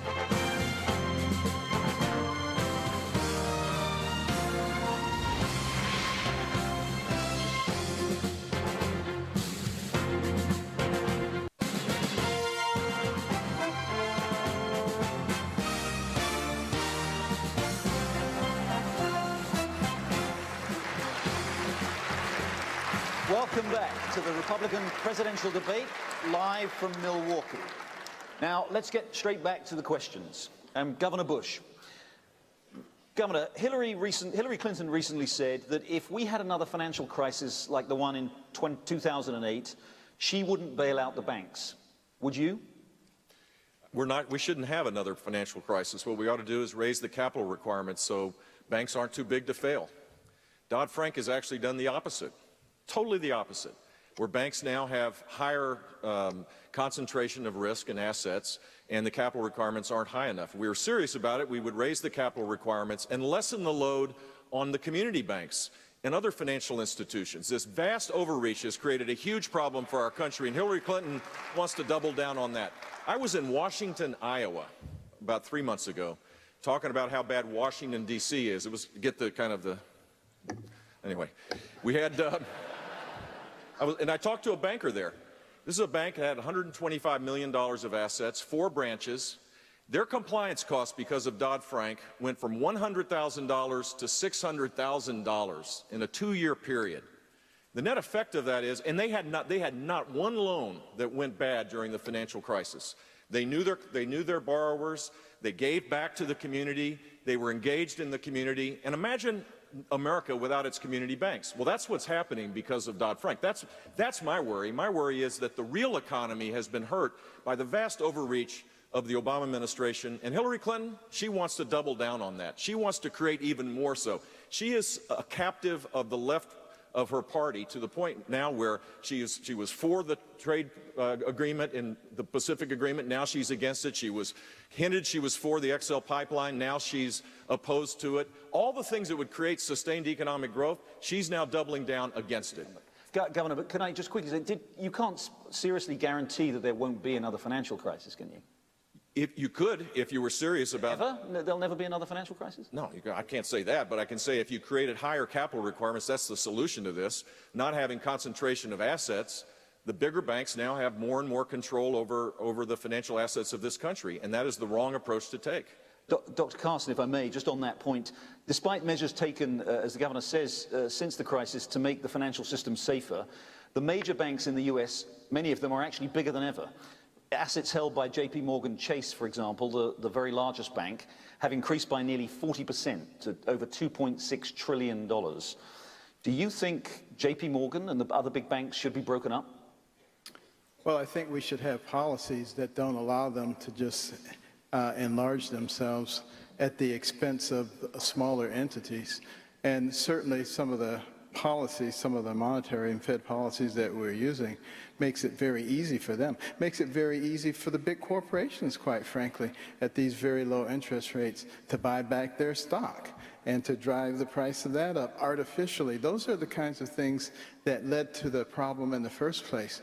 And I think this all really gets back to this whole regulation issue, which is creating a very abnormal situation. This country declared its independence in 1776. In less than 100 years, it was the #1 economic power in the world. And the reason was because we had an atmosphere that encouraged entrepreneurial risk-taking and capital investment. Those are the fuels that drive it. And what we've done now is let the creep of regulation turn into a stampede of regulations, which is involved in every aspect of our lives. If we can get that out, it makes a big difference. And even for the average person, every single regulation costs money, and it's shifted to the individual. So, and it hurts the poor and the middle class much more than it does the rich. They go into the store and they buy a bar of soap. It costs 10 cents more. They notice it. And the middle class, when they come to the cash register, they have a whole cart full of things that cost 5, 10, or 15 cents more. They notice it. It is hurting the poor. Bernie Sanders and Hillary Clinton won't tell you that that's the thing that's really hurting the middle class and the poor. They'll say it's the rich. Take their money. But that won't help. You can take all of the richest money and it won't make a dent in the problem that we're having. We have to come back to the fundamental principles that made America great. But just to be clear, just to be clear, then you wouldn't favor breaking up the big banks. You think they're big enough, they're okay as they are? I would have policies that wouldn't allow that to occur. I don't want to go in and tear anybody down. I mean, that doesn't help us. But what does help us is to stop tinkering around the edges and fix the actual problems that exist that are creating the problem in the first place. Can I just add what he's saying? Because he's right on point there. You know why these banks are so big? The government made them big. The government made them big by adding thousands and thousands of pages of regulations. So the big banks, they have an army of lawyers, they have an army of compliance officers. They can deal with all these things. The small banks, like Governor Bush was saying, they can't deal with all these regulations. They can't deal with they cannot hire the fanciest law firm in Washington or the best lobbying firm to deal with all these regulations. And so the result is the big banks get bigger, the small banks struggle to lend or even exist, and the result is what you have today. And in Dodd-Frank, you have actually codified too big to fail. We have actually created a category of systemically important institutions, and these banks go around bragging about it. You know what they say to people with a wink and a nod? We are so big, we are so important that if we get in trouble, the government has to bail us out. This is an outrage. We need to repeal Dodd-Frank as soon as possible. Let me also say, Jerry, let me also say, what Jeb is talking about with the big banks is to force them to reserve their capital of people who invest in, and they hold their capital so that if the bank goes down, the people who are invested in the bank are the ones that pay. That's what he's trying to say. Secondly, I'll tell you about Wall Street. There's too much greed. And the fact is, a free enterprise system is a system that's produced the greatest wealth for the world. But you know, Michael Novak, the great Catholic theologian, says that a free enterprise system that is not underlaid with values, and we should all think about the way we conduct our lives. Yes, free enterprise is great, profits are great, but there have to be some values that underlay it, and they need a good ethics lesson on Wall Street on a regular basis to keep them in check so we, the people, do not lose. Thank you. Gerard, can I comment on that? You know, Jerry, your first question, I do want to follow up. Question, Senator Cruz, and I will get to you, but Senator Cruz, on that theme, Facebook data shows that over the last month alone, nearly 1 million people, nearly 1 million, have been concerned about reining in Wall Street, apparently believing that some have not been punished enough. So as an accomplished litigator yourself and a former Solicitor General, would you go after the very people who believe and fear that Wall Street has ignored? In other words, the crooks that Bernie Sanders say have gotten away with a financial murder? Absolutely, yes. You know, I've spent much of my adult life enforcing the law and defending the Constitution. And the problem that underlies all of this is the cronyism and corruption of Washington. You know, the opening question Jerry asked, would you bail out the big banks again? Nobody gave you an answer to that. I'll give you an answer. Absolutely not. And what we have right now is we have Washington, as government gets bigger and bigger. You know, the biggest lie in all of Washington and in all of politics is that Republicans are the party of the rich. The truth is the rich do great with big government. They get in bed with big government. The big banks get bigger and bigger and bigger under Dodd-Frank, and community banks are going out of business. And by the way, the consequence of that is small businesses can't get business loans. And it is that fundamental corruption that is why 6 of the 10 wealthiest counties in America are in and around Washington, D.C. Now, let me give you a contrast to Washington cronyism. Some weeks ago, a woman named Sabina Loving testified at a hearing that I chaired in the Senate. Sabina Loving is an African-American single mom who started a tax preparation business on the south side of Chicago. She found a storefront. She wanted to have her own business. She started a business. But then the IRS promulgated new regulations targeting tax preparers. They did it under a more than 100-year-old statute called the Dead Horse Act.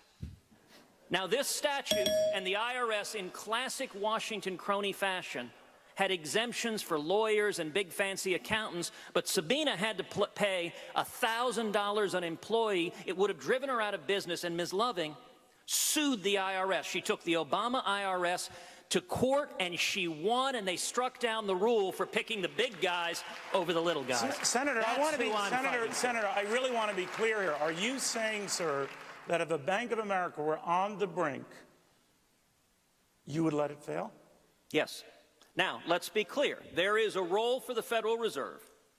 What the Fed is doing now is it is a series of philosopher kings trying to guess what's happening with the economy. You look at the Fed, one of the reasons we had the financial crash is throughout the 2000s, we had loose money, we had an asset bubble, it drove up the price of real estate, drove up the price of commodities, and then in the third quarter of 2008, the Fed tightened the money and crashed those asset prices, which caused a cascading collapse. That's why I am supporting getting back to rules-based monetary system, not with a bunch of philosopher kings deciding, but tied ideally to gold. Sir, I understand that. I just want to be clear, if you don't mind, that millions of depositors would be on the line with that decision. Well, and I just want to be clear. If it were to happen again, for whatever the reason, that you would let it go. You would let a Bank of America go. So let me be clear. I would not bail them out, but instead of adjusting monetary policy according to whims and getting it wrong over and over again and causing booms and busts, what the Fed should be doing is, number one, keeping our money tied to a stable level of gold, and number two, serving as a lender of last resort. That's what central banks do. So if you have a run on a bank, the Fed can serve as a lender of last resort, but it's not a bailout. It is a loan at higher interest rates. That's how central banks have worked. And I'll point out, look, we had a gold standard under Bretton Woods. We had it for about 170 years of our nation's history. and enjoyed booming economic growth and lower inflation than we have had with the Fed now, we need to get back to sound money, which helps in particular working men and women. What Washington does, the people who are doing well in the Obama economy are those with power and influence in the Obama government. The people who are hurt are working men and women, and that's who we need to fight for. Neil, that's the difference of being an executive. And let me just explain. When a bank is ready to go under and depositors are getting ready to lose their life savings, you just don't say we believe in philosophical concerns. You know what an executive has to decide? When there's a water crisis, how do we get water to the city? When there's a school shooting, how do you get there and help heal a community? When there are financial crises or a crisis with Ebola, you got to go there and try to fix it. Philosophy doesn't work when you run something. And I got to tell you, on-the-job training for President of the United States doesn't work. We've done it for 8 years, and almost 8 years now, it does not work. We need an executive who's been tried, has been tested, and judge the decisions that that executive makes. I don't like what the Fed is doing, but I'll tell you what worries me more than anything else, turning the Fed over to the Congress of the United States so they can print the money. That would be a very bad approach for So, Governor Kasich, why would you then bail out rich Wall Street banks, but not Main Street, not mom and pop, not Sabina Loving? Well, you just said an executive knows to step in and bail out a bank. They were talking about what you would do with depositors. Would you let these banks shut down?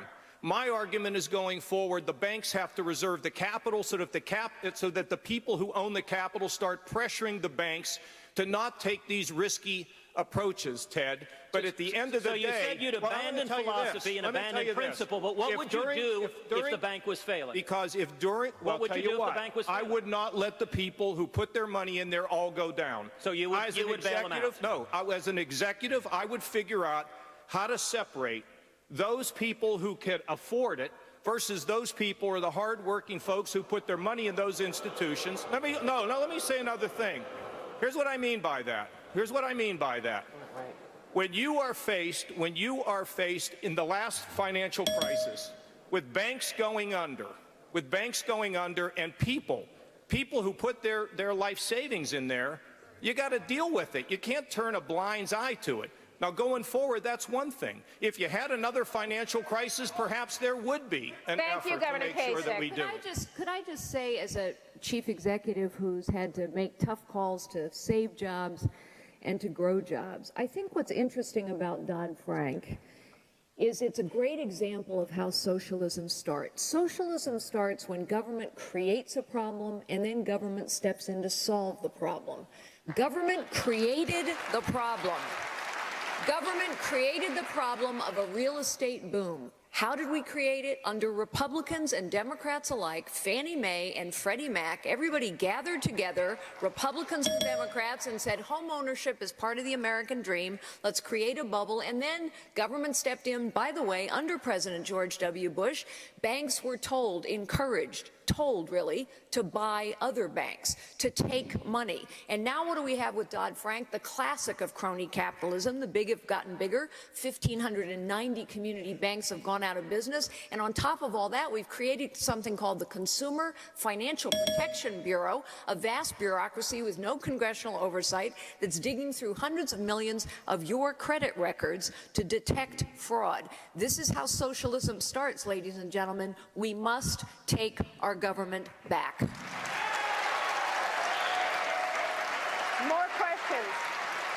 More questions coming up when the Republican presidential debate comes right back, live from Milwaukee. Stay with us.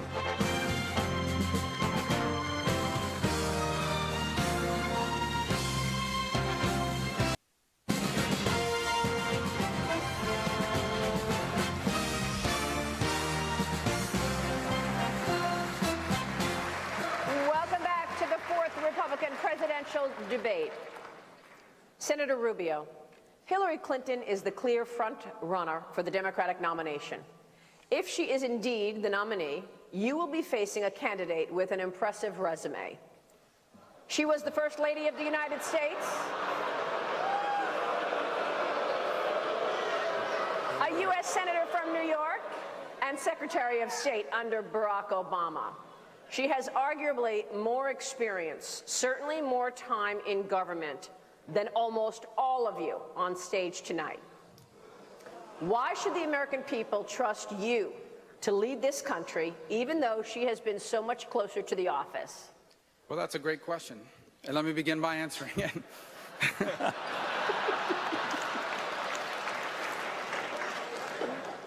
This election is about the future, about what kind of country this nation is going to be in the 21st century. This election is actually a generational choice, a choice about what kind of nation we will be in the 21st century. For over 2.5 centuries, America has been a special country, the one place on earth where anyone from anywhere can achieve anything, a nation that's been a force for good on this planet. But now, a growing number of Americans feel out of place in their own country. We have a society that stigmatizes those that hold cultural values that are traditional. We have a society where people, millions of people, are living paycheck to paycheck. They're working as hard as they ever have, but they're living paycheck to paycheck because the economy has changed underneath their feet. We have young Americans who owe thousands of dollars in student loans for a degree that doesn't lead to a job. For the first time in 35 years, we have more businesses dying than starting. And around the world, every day brings news of a new humiliation for America. Many, the direct consequence of decisions made when Hillary Clinton was the Secretary of State. And so here's the truth. This election is about the future. And the Democratic Party and the political left has no ideas about the future. All their ideas are the same tired ideas of the past. More government, more spending. For every issue before America, their answer is a new tax on someone and a new government program. This nation is going to turn the page. And that's what this election should be about. And as I said at the first debate, if I am our nominee, they will be the party of the past. We will be the party of the 21st century.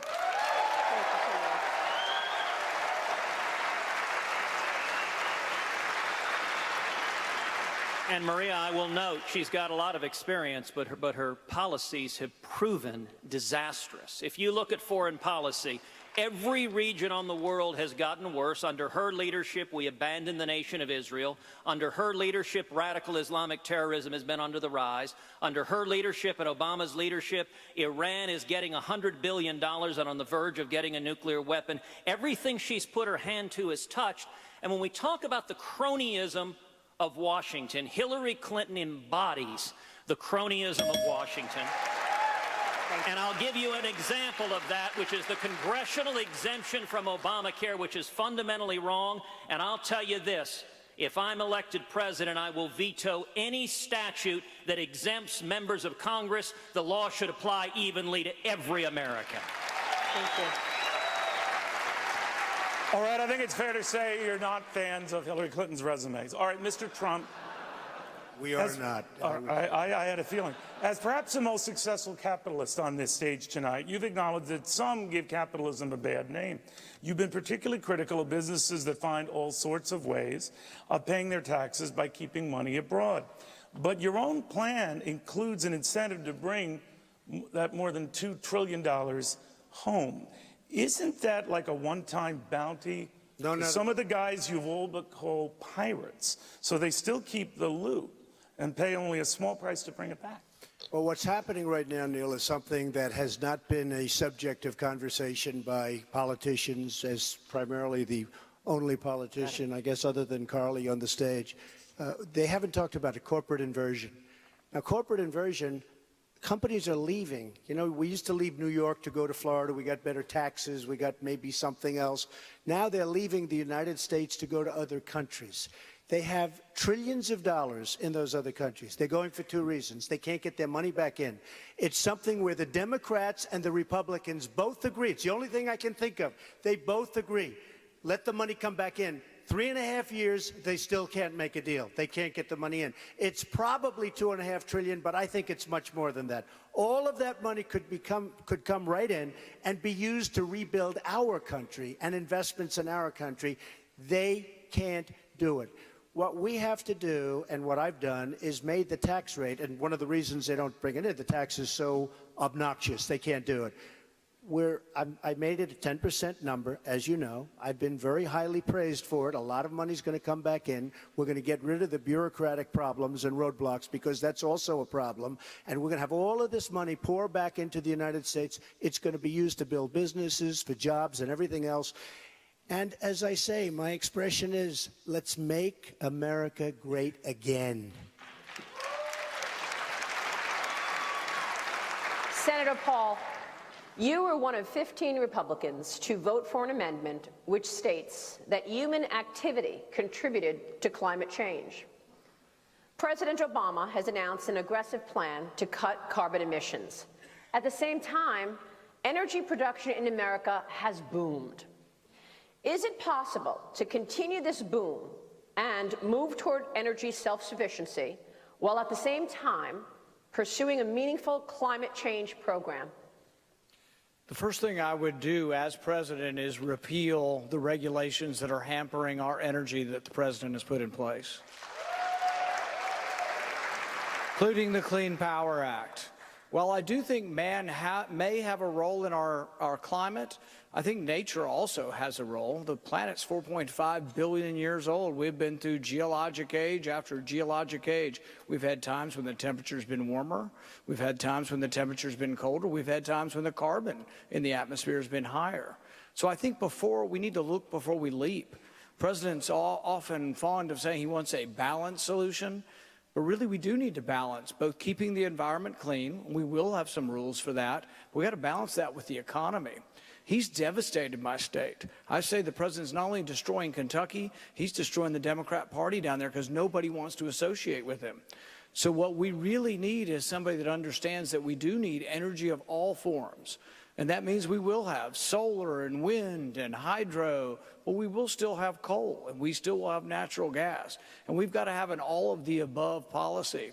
But it would be a mistake to shut down all of our industries in the coal fields and shut down the coal-powered plants. If we did so, we're going to have a day where we wake up and some of our big cities are either very cold or very hot. So I think it's a big danger and we shouldn't do it. And what we should do is say we want all of the above. We want to free up the energy sector and let people produce, let them drill, let them explore. Maria. Thank you, sir. Maria, critically, when it comes to climate change... We've had a 10% reduction in carbon emissions, and it isn't because of Solyndra. It isn't because of the central planners in Washington, D.C. It's because we've had a great American success story. The explosion of natural gas, taking two existing technologies and applying it through innovation has created lower carbon emissions, lower energy costs. 40% of all the economic activity in the age of Obama has come from the energy sector, and Hillary Clinton wants to suppress that. I think we ought to be expanding this. High growth is the path to lower carbon and more jobs. I know for a fact, as governor of the state of Florida, we created the largest land purchasing programs and environmental cleanup programs because we had a growing economy.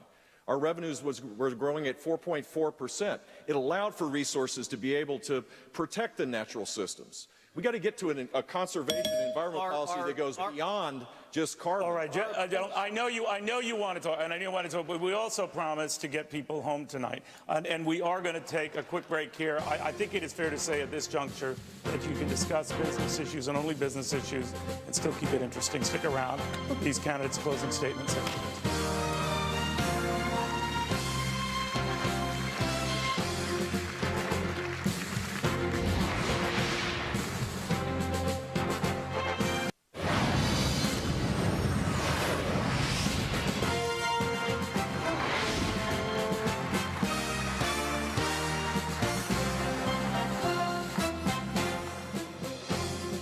Welcome back to the Republican presidential debate. And now, candidates, it's time for your closing statements. You get 30 seconds each. And Senator Paul, we will begin with you. We're the richest, freest, most humanitarian nation in the history of mankind. But we also borrow $1 million a minute. And the question I have for all Americans is think about it. Can you be a fiscal conservative if you don't conserve all of the money? If you're a profligate spender and you spend money in an unlimited fashion for the military, is that a conservative notion? We have to be conservative with all spending, domestic spending and welfare spending. I'm the only fiscal conservative on the stage. Thank you, Senator. Governor Kasich. Well, ladies and gentlemen, if Hillary Clinton or Bernie Sanders were to win this election, my 16-year-olds, I worry about what their life is going to be like. You know, the conservative movement is all about opportunity. It is about lower taxes. It's about balanced budgets. It's about less regulation, and it's about sending power, money, and influence back to where we live so we can run America from the bottom up. In addition to that, once we have the power and the money and the influence with programs we shift out, then each of us have a responsibility to reach out and to rebuild our families, make them stronger, and connect our neighborhoods. All that together, wealth, connection, family, America's greatest days are ahead. We must win this election. Carly Fiorina. Imagine a Clinton presidency. Our military will continue to deteriorate. Our veterans will not be cared for. And no, Mrs. Clinton, that situation is not exaggerated. The rich will get richer. The poor will get poorer. The middle class will continue to get crushed. And as bad as that picture is, what's even worse is that a Clinton presidency will corrode the character of this nation. Why? Because of the Clinton way. Say whatever you have to, lie as long as you can get away with it. We must beat Hillary Clinton. Carly Fiorina can beat Hillary Clinton. I will beat Hillary Clinton. And under a President Fiorina, we will restore the character of this nation, the security of this nation, the prosperity of this nation, because as citizens, we will take our government back.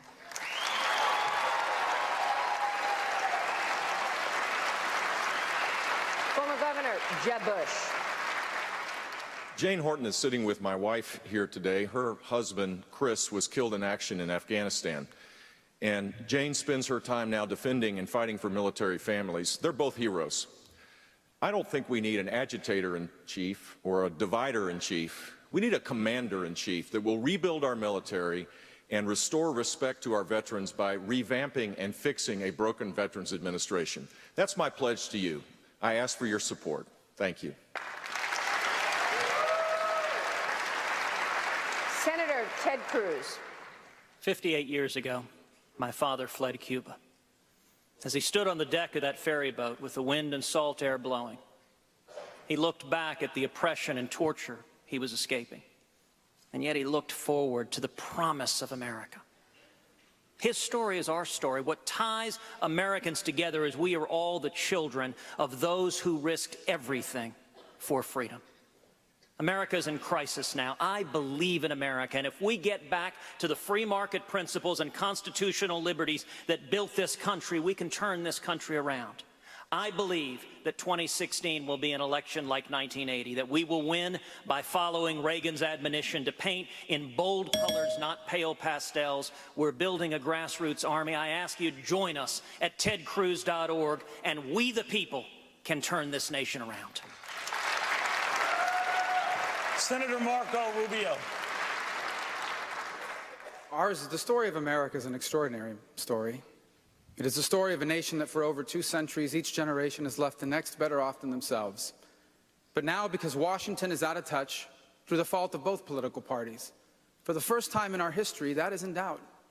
And that is what this election must be about, because if the next 4 years are anything like the last 8 years, our children will be the first Americans ever left worse off by their parents.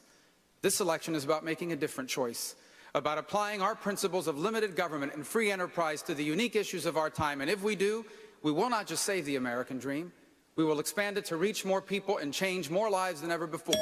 And the 21st century can be a new American century. So tonight, I ask you for your vote, and I ask you to join us at my website, marcorubio.com. He's funny. Dr. Ben Carson. In the 2 hours of this debate, 5 people have died from drug-related deaths. $100 million has been added to our national debt.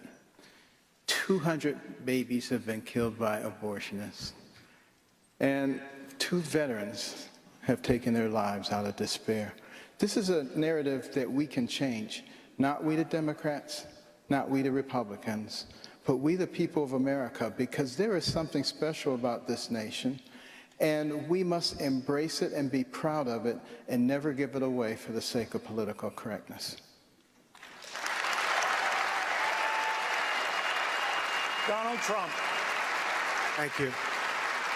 Over the years, I've created tens of thousands of jobs and a great company.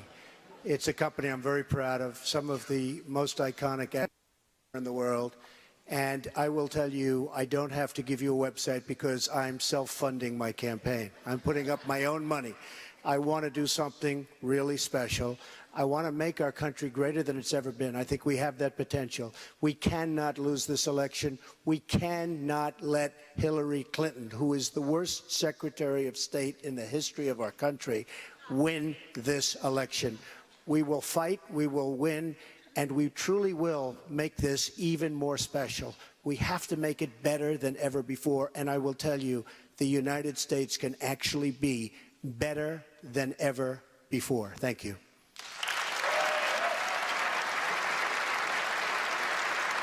Candidates, we want to thank you all. We also appreciate your helping save time by talking over one another at times. That was welcome. Well, by all means, it was a very riveting debate. Business issues can be riveting because it wasn't about us. It's about them. Thank you. That'll do it. Thank you for joining us.